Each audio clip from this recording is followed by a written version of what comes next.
राधे राधे दोस्तों आज मैं आपको एक भक्त की कहानी बताने वाला हूँ जिस जो थे बड़े निष्काम भक्त। उनका नाम था राका।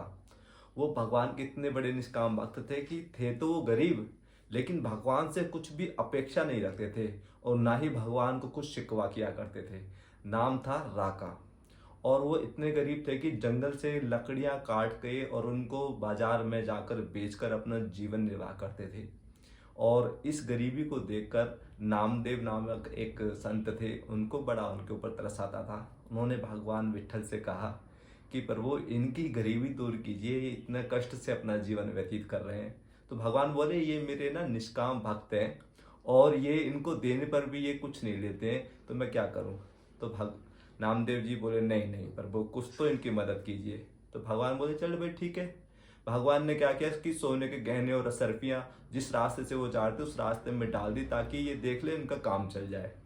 लेकिन भक्त राका ने देखा कि सोने की असरफी और गहने कहीं स्त्री का सोने के आकर्षण में सोने के गहनों में आकर्षण ना हो जाए तो वो उसे ढकने लगे। तब उन्होंने एक एटॉमिक वाक्य बोला उनकी घरवाली ने कि प्रभु मैं तो समझती थी कि आपको सिर्फ भगवान दिखते हैं, आपको तो अभी मट्टी भी दिख रहा है, ये मट्टी ही तो है सोना। तो ये जैसे उन्होंने बात सुना तो उनके कान खड़े हो गए कि अरे मैं तो तुझको यूं ही समझता था, तो मुझसे भी बड़ी भक्त है, तो आज से तेरा नाम है बाका। बाका का मतलब होता है जो थोड़ा हट के होता है, जैसे हमारे बाके बिहारी जी की जो निराली छटा होती है ना, इसलिए उन्हें बाके बिहारी बोलते हैं। तो उन्होंने कहा मैं तो राका हूं, तू तो आज से बाका है। क्यों? क्योंकि तू इतनी बड़ी निष्काम भक्त है, मुझे तो सोना चांदी दिखा और तुझे सिर्फ और सिर्फ प्रभु ही दिखते हैं। तो वो इस प्रकार से करके और आगे चले गए। तो भगवान ने कहा नामदेव से देखा, मैंने कहा था ना कि ये बड़े निष्काम भक्त है, कुछ लेना नहीं चाहते हैं। तो उन्होंने कहा चलो एक काम करते हैं, इनके लिए जंगल में लकड़ियाँ ही काट देते हैं। तो भगवान ने और नामदेव ने खुद से अपने हाथों से उनके लिए जंगल में लकड़ियाँ काटी और एक गट्ठा बना दिया। तो ये इन्होंने देखा भाई, ये जब जा रहे थे तो उन्होंने देखा ये लकड़ी का गट्ठा किसी और का होगा, हम किसी और का नहीं ले सकते।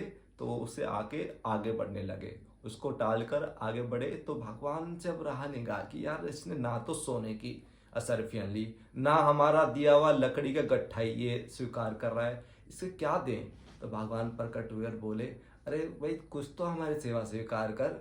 उसने फिर उन्होंने जो कहा वो आप एक निष्काम भक्त के श्री मुख से आप सुनिए। उन्होंने कहा कि प्रभु ये जो नामदेव है ये तो मुंह फोड़ा है, आपको वन मन घुमाता है। प्रभु हम तो आपके नित्य दास है, हमारा धर्म है आपकी सेवा करना, ना कि आपसे सेवा करवाना। तो प्रभु बोले चलो ठीक है, मैं आपकी भक्ति से प्रसन्न हूँ, तो कुछ प्रसादी के रूप में तो ले लीजिए। तो प्रभु अब आपकी जो इच्छा हो आज्ञा हो हम उसे स्वीकार करेंगे। तो भगवान ने कुछ अन्न वस्त्र उनको प्रदान किए कि भाई ये मेरी प्रसादी के रूप में ले लीजिए। तो उन्होंने प्रसादी के रूप में स्वीकार किया, ना कि सकामता के रूप में। ये एक छोटा सा डिफरेंस होता है सकामता और प्रसाद में।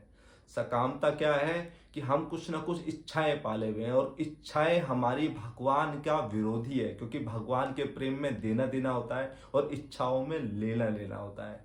तो फिर जो उन्होंने क्योंकि उस हमें क्या है कि हम दास है, हमें भगवान की प्रसन्नता चाहिए, और भगवान अगर प्रसन्न होकर दे रहे हैं, अब कुछ सेवा अपनी स्वीकार करने के लिए कह रहे हैं, तो वो उनकी आज्ञा हुई, ना कि सकामता।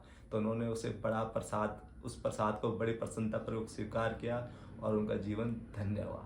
तो दोस्तों इस प्रकार के भक्तों से हमें जीवन में शिक्षा क्या मिलती है कि हमें भी प्रभु की निष्काम भक्ति पे ही जोर देना चाहिए, जो कि हमारे जो गुरु जी हैं उन्होंने सारे जीवन यही बोला है कि निष्काम भक्ति निष्काम भक्ति निष्काम भक्ति। जब तक निष्काम भक्ति हमारी नहीं बढ़ेगी तो फिर हम क्या है कि थोड़ा सा ऊपर चढ़ेंगे फिर गिर जाएंगे, ऊपर चढ़ेंगे फिर गिर जाएंगे। तो दोस्तों ये एक भक्त की कहानी थी, आपको कैसी लगी? अगर अच्छी लगी है तो चैनल को ना अब सब्सक्राइब करना मैं बोलूँगा। क्यों? क्योंकि पहले छोटे छोटे वीडियो में कुछ बातें पूरी होती नहीं थी, इसलिए आज आपके लिए इस प्रकार का प्रसंग लेके आया हूँ। आगे भी कोशिश करूँगा इस प्रकार भक्तों के जीवन प्रसंग लाकर हम भक्ति के लिए कुछ न कुछ समझने की चेष्टा करें। जय जय श्री राधे।